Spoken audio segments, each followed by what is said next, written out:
Свети Трифун.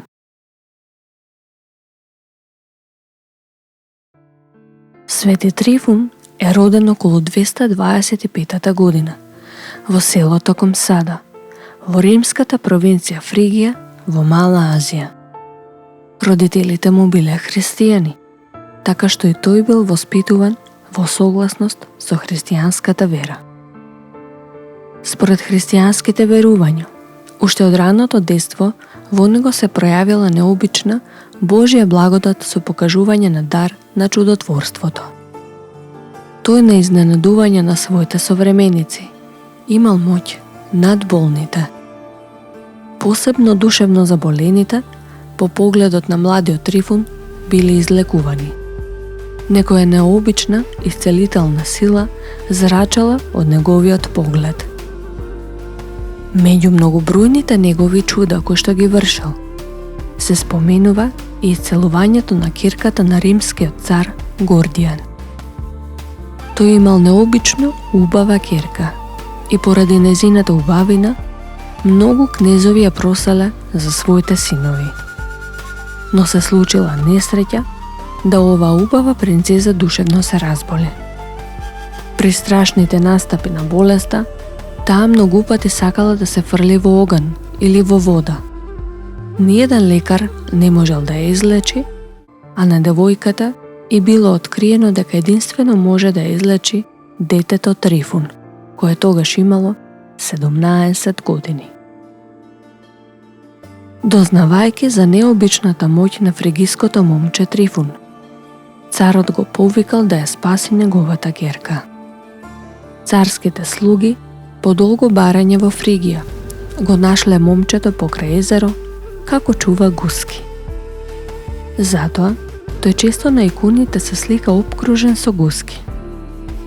Тогаш, тие го повеле во Рим и тој веднаш ја излекувал.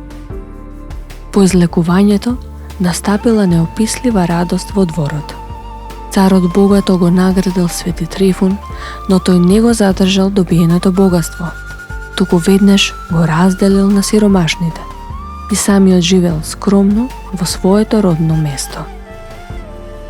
Но по смртта на царот Гордијан, кој бил трпелив спрема христијаните, во 249 година на власт дошол крволучниот цар Деци Трајан, кој наредил да се прогонуваат христијаните. Сите оние кои не сакале да се одречат, ги фаќале, ги мачале и ги убивале. Светиот маченик не сакал да бега во пустината и пошол кај управникот на покраината Акилин. Тој му наредил да им се поклони на боговите, во спротивно ќе биде подложен на најстрашни маки. Свети Трифун ја одбил неговата наредба и бил одведен во Никеја, пошто следувало неговото мачење. Кога виделе дека ни мачењата не помагаат, решиле да го посечат со меч. Но мачителот претходно наредил да го врзат за еден коњ и така врзан, бос, да го поведат во планината. Од силниот мраз и студ почнале да му отпаѓаат меса од прстите од нозете, но тој тоа го трпел без збор и наместо протест, од устните на овој маченик се слушнала молитвата за гонителите. Господи, не им го пишувај ова за грев. Најпосле, на денот кога требало да биде погубен, Свети Трифун ја предал душата пред джелатот да го стави мечот на неговиот врат. Тоа се случило на 14 февруари 250 година. Христијаните од ова место го зеле телото на маченикот и го пренале во неговото родно место. Еден дел од светите мошти денес се наоѓаат во Москва, во храмот посветен на светиот маченик Трифун.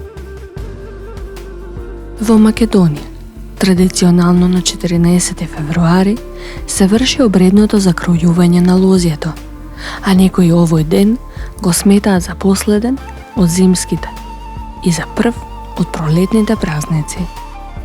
Во некои краишта на Македонија, како Охрид и Прилеп, овој празник е познат и како Свети Трифун, пијаницата. Во повеќето краишта на Македонија, на денот на Свети Трифун, рано наутро се одело в црква, каде што попот пеел молитва и светел вода. Луѓето за оваа вода, за која се смета дека е ослободена од демоните и има лековита моќ, а потоа со неа ги прскале лозјата.